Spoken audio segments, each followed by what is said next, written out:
News 18 Lokmat विशेषची सुरुवात आपण एका महत्त्वाच्या बातमीने करूया। दोन राजेंमध्ये पुन्हा एकदा राजकीय लढाईला आता सुरुवात झाली आहे। निवडणुका जवळ येत असतानाच खणाखणीला सुरुवात झाल्याने साताऱ्यातलं राजकीय वातावरण आता चांगलंच तापलंय। पेंटिंगच्या मुद्द्यावरून खासदार उदयनराजे भोसले आणि आमदार शिवेंद्रराजे भोसले यांच्यातल्या वादाला आता रंग आलेला आहे। पाहूयात त्याविषयीचाच हा रिपोर्ट। खासदार उदयनराजेंच्या पेंटिंगच्या मुद्द्यावरून शिवेंद्रराजेंनी टीका केली आहे। हा बालिशपणाचा कळस असल्याचा टोला शिवेंद्रराजेंनी लगावला। पालकमंत्री शंभूराज देसाईंच्या निवासस्थानाजवळ असलेल्या इमारतीच्या भिंतीवर खासदार उदयनराजे भोसलेंचं छायाचित्र काढण्याच्या कारणावरून तणाव निर्माण झाला होता। क्रेनच्या माध्यमातून भिंत रंगवल्यानंतर शनिवारी त्या ठिकाणी चित्र काढण्याच्या कामास प्रत्यक्ष सुरुवात झाली। मात्र त्यामुळे तणाव निर्माण झाल्यानं पोलिसांनी हस्तक्षेप करत हे काम थांबवलं होतं। मात्र तिथं कोणताही वाद नव्हता, तर फक्त गैरसमज निर्माण झाल्याचा दावा उदयनराजेंनी केला होता। मात्र या मुद्द्यावरून राजकीय टोलेबाजी सुरू झाल्यानंतर उदयनराजेंनी शिवेंद्रराजेंवर तोफ डागली।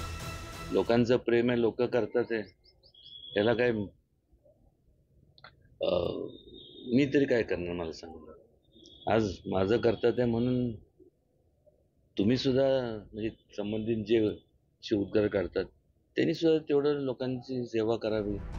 उदयनराजेंनी पेंटिंगच्या मुद्द्यावरून तोफ डागल्यानंतर शिवेंद्रराजेंकडून पलटवार झाला नसता तर नवल। नगरपालिका निवडणुकीत तिकीट मिळावं यासाठी उदयनराजेंचे बगलबच्चे पेंटिंगचा खटाटोप करत असल्याची खिल्ली शिवेंद्रराजेंनी उडवली। मला काय माझं पेंटिंग कुठं काढून घ्यायची हौस नाही। पेंटिंग काढण्यापेक्षा कामाच्या माध्यमातून नाव झालं पाहिजे असं मला वाटतं। पेंटिंग काढणं बरं, पेंटिंग 43 लोकांनी काढलं असतं तरी मला वाटते म्हणजे ज्या सांगितलं जातं की तुम्ही कामं करा, प्रेम मिळवा, तुमचं पण पेंटिंग काढतील, पण माझ्याच गाडीत बसणाऱ्यांनी माझंच पेंटिंग काढायचं, ह्याला काय अर्थ आहे। सातारा नगरपालिकेच्या निवडणुका कधीही जाहीर होऊ शकतात। नगरपालिकेच्या निवडणुकांसाठी सगळ्याच नेत्यांनी जोरदार तयारी केली आहे। त्यामुळे दोन्ही बाजूंकडून एकमेकांना खिजवण्यासाठी आरोप आणि प्रत्यारोपांची मालिका सुरू झाली आहे। एकंदरीतच पेंटिंगवरून उदयनराजे आणि शिवेंद्रराजेंमध्ये सुरू झालेल्या वादात अजून राजकीय रंग भरले जाणार हे मात्र नक्की। सचिन जाधव, न्यूज 18 लोकमत, सातारा। बडे नेते मतदारसंघामध्ये आल्यानंतर आमदार आणि कार्यकर्ते फ्लेक्स लावतात, बॅनरबाजी देखील करतात। हे चित्र आपल्या सगळ्यांच्याच परिचयाचं आहे। मात्र सत्ताधाऱ्यांचं स्वागत आणि आभार मानण्याचं काम विरोधी पक्षातल्या आमदारांनी केल्याची घटना सहसा कधी घडत नाही। मात्र असं झालेलं आहे। पाहूयात त्याच विषयीचा हा रिपोर्ट।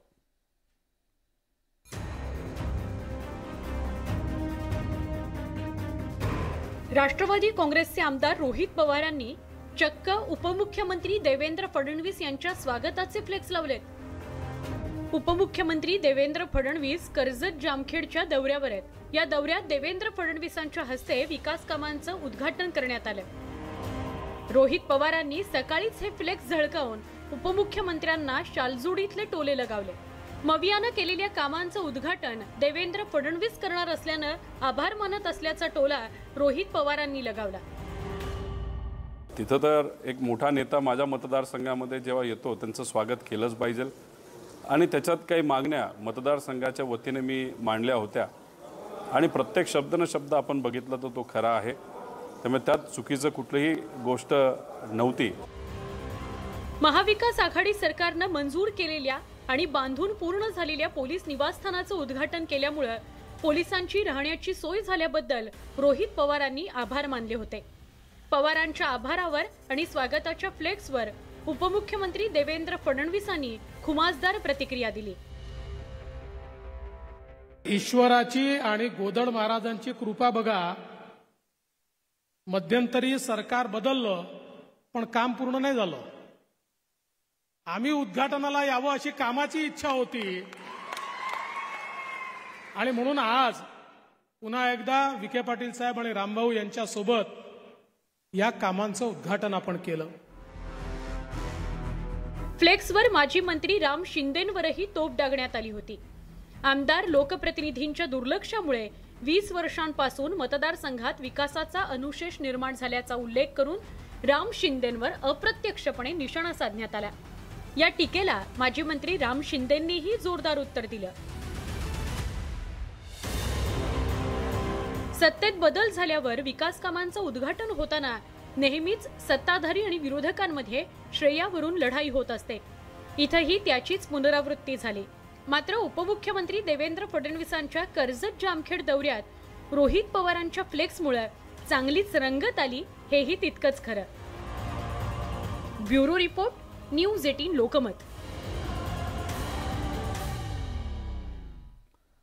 राष्ट्रवादी काँग्रेसनं एकनाथ खडसेंची विधान परिषदेच्या गटनेतेपदी निवड केली। या निवडीचा खडसेंच्या जळगाव जिल्ह्यात आनंद साजरा होत नाही, तोच सत्ताधाऱ्यांनी खडसेंना जिल्हा बँकेत पुन्हा एकदा धक्का दिलाय। कारण राष्ट्रवादीच्या बंडखोरानं शिवसेनेच्या मदतीनं राष्ट्रवादीच्याच जिल्हाध्यक्षांचा पराभव केलाय आणि त्यामुळे जिल्हा दूध संघानंतर आता जिल्हा बँकेतही खडसेंना भाजप शिवसेनेनं धोबी पछाड देत एकाकी पाडल्याचं समोर आलंय।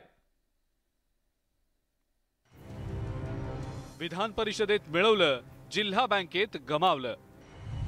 एकनाथ खडसेंना भाजप सेनेचा पुन्हा झटका।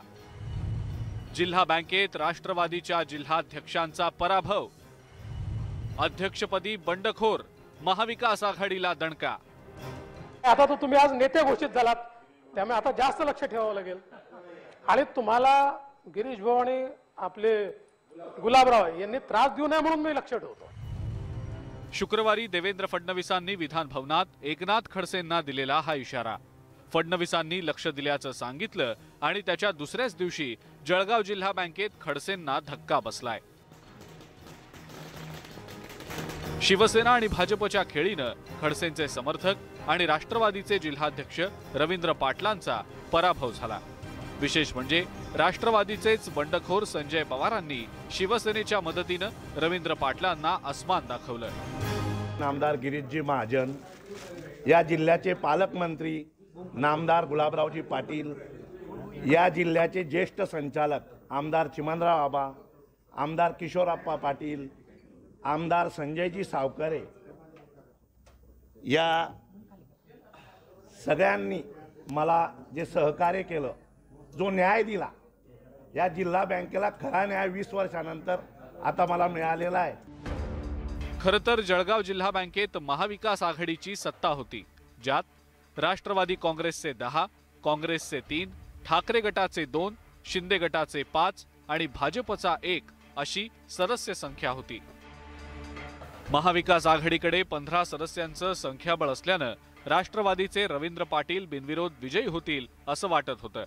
पण जिल्हा बँकेच्या निवडणुकीत खडसेंच्या विरोधी पॅनलमधनं निवडणूक लढलेल्या संजय पवारांनी पुन्हा बंडखोरी केली आणि या बंडखोरीला अपेक्षेप्रमाणे शिवसेनेचा पाठिंबा तर मिळालाच, पण काँग्रेसनंही आघाडी धर्म विसरून संजय पवारांना मदत केल्यानं राष्ट्रवादीला मोठा धक्का बसला।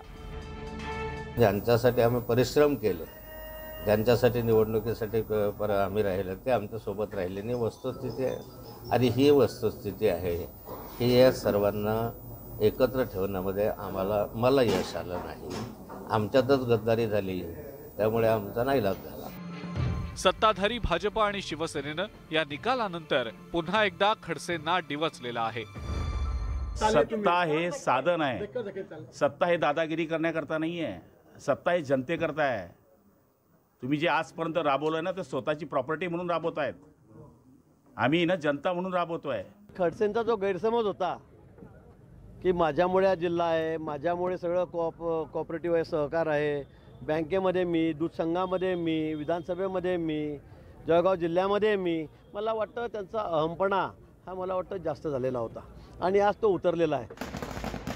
खरं तर जिल्हा बँकेतला हा पराभव मोठा नसल्याचं खडसे भासवत जरी असले तरी हा पराभव त्यांच्या जिव्हारी लागणार आहे।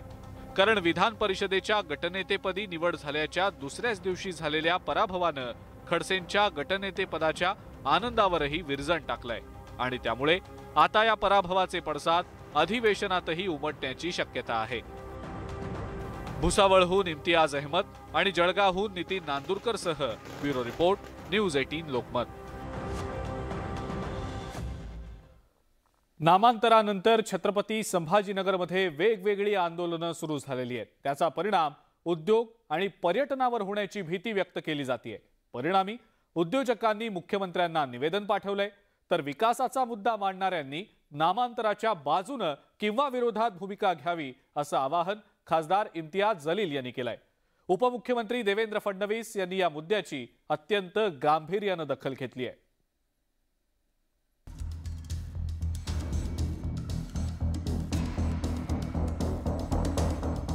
छत्रपती संभाजीनगर असं नामांतर झाल्यानंतर शहरात वेगवेगळी आंदोलनं सुरू झालेली आहेत. मात्र त्यामुळे शहरातील उद्योजक आणि व्यावसायिक धास्तावलेत. औद्योगिक क्षेत्रातील गुंतवणूक आणि पर्यटकांची संख्या रोडावण्याची भीती निर्माण झाली आहे. छत्रपती संभाजीनगर जिल्ह्यातील MIDC अनेकांना रोजगार देते. इथल्या पर्यटनावर अनेकांचे व्यवसाय अवलंबून आहेत. नुकत्याच झालेल्या G20 परिषदेमुळे शहराचं नवरूप जगानं पाहिलं. शहरात सकारात्मक वातावरण तयार झालेलं होतं. मात्र आता या आंदोलनांमुळे शहराविषयी जगात चुकीचा संदेश जात असल्यानं मुख्यमंत्र्यांना साकडं घालण्यात आलंय. इथली इंडस्ट्री, इथला व्यापार हा आता परत मूळ पदावर यायला लागलेला आहे. त्याला परत आधार मिळायला लागलेला आहे. या नामांतरामुळे या शहराच्या प्रतिमेला धक्का लागेल असं काही घडू नये अशी आमची सर्वांची प्रामाणिक इच्छा आहे. अशा परिस्थितीत मागच्या 2-4 दिवसापासून जे नेम चेंजमुळे जे काही झालेलं आहे त्याच्यामुळे इन्क्वायऱ्या सुरू झाल्यात किंवा तुमच्या शहरामध्ये काही इन्स्टेबिलिटी आहे का, पर्यटन आम्ही पाठवावं का नाही पाठवावं, तर हे कुठेतरी ती वातावरण पुन्हा सुरू होतं. आणि त्याच्यामुळे एक भीती अशी वाटते का पर्यटन क्षेत्र असं की सर्वात पहिले ज्याला फटका बसतो सर्वात शेवटी आम्ही रिकवर होतो. शहर आणि जिल्ह्याच्या विकासावर सर्वांचंच एकमत असल्याचं खासदार इम्तियाज जलील यांनी स्पष्ट केलं. मात्र विकास आणि गलिच्छ राजकारण एकत्रितपणे पुढे जाऊ शकत नाही असं ट्विट करून जलील यांनी उद्योजकांना आवाहन केलंय. व्यापारी असोसिएशन जे आहे बिना घाबरता तुम्ही आपल्या एक स्टँड घ्या आणि सांगा की हे जे निर्णय घेण्यात आलेला आहे, जे आमच्यावर लादण्यात आलेला आहे ते खरं आहे की खोटं आहे, तुमच्यासाठी फायदेमंद आहे का त्याच्यामुळे तुम्हाला तोटा होणार आहे, याच्या बाबतीत बोला तुम्ही. छत्रपती संभाजीनगरमध्ये सुरू असलेल्या राजकीय घडामोडींची राज्य सरकारनं गंभीर दखल घेतली आहे. नामांतराच्या मुद्द्यावरून सुरू असलेल्या आंदोलनाबाबत आणि शहरातल्या घडामोडींबाबत इम्तियाज जलील यांच्यासोबत संवाद साधणार असल्याचं उपमुख्यमंत्री देवेंद्र फडणवीस यांनी सांगितलं. जे काही आंदोलन चाललंय त्या आंदोलकांनाही मी या ठिकाणी निवेदन करतोय की त्यांनी आंदोलन ते परत घेतलं पाहिजे. शेवटी या संदर्भात एक प्रक्रिया झालेली आहे. त्या प्रक्रियेतनं हा संपूर्ण निर्णय झालेला आहे. आणि शेवटी भारतामध्ये काही झालं तरी छत्रपती संभाजीराजेंचाच उदो होईल. इथे औरंगजेबांचा उदो होऊ नाही शकत. त्यामुळे मला असं वाटतं की त्या ठिकाणी शांतता नांदावी या दृष्टीनं जे काही प्रयत्न करावे लागतील ते आम्ही करू. छत्रपती संभाजीनगर नावाला पाठिंबा देण्यासाठी हिंदुत्ववादी पक्ष आणि संघटना रस्त्यावर उतरल्या आहेत, तर दुसरीकडे विरोध करण्यासाठी MIMनं आंदोलन सुरू केलंय. त्यामुळे शहरात नाहक तणाव निर्माण होऊन उद्योग आणि पर्यटनाला धोका निर्माण झालाय. त्यामुळे वादाचे मुद्दे टाळून चर्चेतून सौहार्द कायम ठेवण्यावर सर्वांनीच भर देण्याची गरज आहे. अविनाश कानडजे, न्यूज 18 लोकमत, छत्रपती संभाजीनगर. कोरोनानंतर काहीसा दुरावलेला मास्क आता पुन्हा एकदा तोंडावर लावण्याची वेळ आलेली आहे. कारण देशात H3N2 इन्फ्लुएन्झाचा धोका वाढलेला आहे. या आजारामुळे आतापर्यंत 2घांचा मृत्यू झाल्याचं उघड झाल्यानंतर आरोग्य विभागानं लोकांना पुन्हा एकदा मास्क वापरण्याचं आवाहन केलंय. त्यामुळे ऐन उन्हाळ्यात मास्कचं पुनरागमन होण्याची शक्यता आहे. H3N2 इन्फ्लुएन्झाचा धोका वाढला. आतापर्यंत 2 रुग्णांचा मृत्यू झाल्याचं उघड. H3N2 वाढत्या संसर्गावर सरकार अलर्ट. नागरिकांना मास्क वापरण्याचं आवाहन. कोरोनानंतर आता देशात नव्या संसर्गजन्य आजारानं धुमाकूळ घालायला सुरुवात केली आहे. H3N2 इन्फ्लुएन्झामुळे आतापर्यंत अधिकृतरित्या 2घांचा मृत्यू झाल्याचं जाहीर करण्यात आलंय, ज्यात कर्नाटकातील हसन जिल्ह्यातील 82 वर्षीय व्यक्ती आणि हरियाणातील जिंद इथल्या 56 वर्षाच्या व्यक्तीचा समावेश आहे. पण हाँगकाँग फ्लू नावानं ओळखल्या जाणाऱ्या H3N2 इन्फ्लुएन्झाच्या मृतांची संख्या 10च्या वर असल्याचं सांगितलं जात आहे. त्यामुळे सरकार सतर्क झालंय.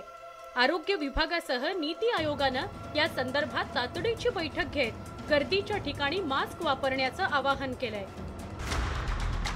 महाराष्ट्रातही काही जिल्ह्यांमध्ये H3N2 संसर्गाचे रुग्ण आढळले. बीडच्या परळी तालुक्यात H3N2 या व्हायरल स्ट्रेनमुळे सर्दी, खोकला आणि तापाच्या रुग्णात लक्षणीय वाढ झाली आहे. ज्या नागरिकांना असा सर्दी खोकल्याचा वगैरे आजार आहे, मुलांना आजार आहे, पण त्या मुलांमध्ये जास्त त्रास देतोय. ज्यांना दमा वगैरे आहे त्यांना पण थोडासा त्रास होतोय. की ज्यांना हे असं आजाराचे लक्षणं असतील त्यांनी शक्यतो घरीच थांबावं. आणि आपण कोविड काळात जे गाईडलाईन्स केल्या की ठराविक अंतर ठेवणे, मास्क घालणे, हात फ्रिक्वेंटली धुणे आणि गर्दीच्या ठिकाणीपासून लांब राहणे आणि ताप 3 ते 4 दिवसाच्या पुढे जर जात असेल तर त्वरित डॉक्टरांना संपर्क साधणे. H3N2 विषाणूची लक्षणं काय आहेत जाणून घेऊया. इन्फ्लुएन्झा विषाणूमुळे श्वसन संक्रमण होतं. H3N2 हा इन्फ्लुएन्झा A चा उपप्रकार आहे. H3N2 संसर्गामुळे श्वास घेण्यास त्रास होणे हे पहिलं लक्षण. सर्दी, खोकला, ताप, जुलाब, उलट्या आणि अंगदुखीचाही त्रास होतो. इन्फ्लुएन्झा विषाणू हवेत वर्षभर राहत असला तरी हवामानातील चढउतारांमुळे त्याची तीव्रता वाढते. जानेवारीपासून देशात H3N2 इन्फ्लुएन्झाचे तब्बल 3084 रुग्ण नोंदवले गेलेत. त्यामुळे सगळ्यांनी काळजी घेण्याची गरज आहे. H3N2 पासून संरक्षण कसं करावं यावरही नजर टाकू. हा संसर्गजन्य आजार असल्यानं गर्दीच्या ठिकाणी जाणं टाळावं. मास्कचा वापर आणि सोशल डिस्टन्सिंग हा प्रतिबंधाचा सर्वोत्तम मार्ग. दीर्घकाळ खोकला आणि सर्दी झाली तर डॉक्टरांना भेटा. कोणतीही लस नसल्यानं H3N2च्या उपचाराकरता अँटीव्हायरल औषधं वापरली जात आहेत. तज्ज्ञांकडून H3N2 मध्ये अँटीबायोटिक्स न वापरण्याचा सल्ला दिला गेलाय. गरम पाण्याच्या गुळण्या करायच्या आहेत, गरम पाण्याची वाफ घ्यायची आहे. त्याचबरोबर आपला मुबलक आहार आणि आराम केला तरी आजारावर बऱ्यापैकी कंट्रोल करता येते. त्यासाठी लागणारे सगळे औषध उपचार आपल्याकडे उपलब्ध आहेत. आणि ज्यांना कोणाला हे आजार असेल त्यांनी तत्काळ दवाखान्यात जाऊन हे औषध उपचार घेतले पाहिजे. लहान मुलं, वृद्ध आणि आधीच आजार असलेल्या लोकांना H3N2 विषाणूचा सर्वाधिक धोका संभवतो. त्यामुळे या लोकांनी विशेष काळजी घेण्याची गरज आहे. H3N2 इन्फ्लुएन्झाचा धोका कमी करायचा असेल तर गर्दीच्या ठिकाणी मास्क वापरायलाच हवा. Bureau report, news 18 Lokmat. News 18 Lokmat विशेष मध्ये आता वेळ झाली एका ब्रेकची. बघत रहा न्यूज 18 लोकमत.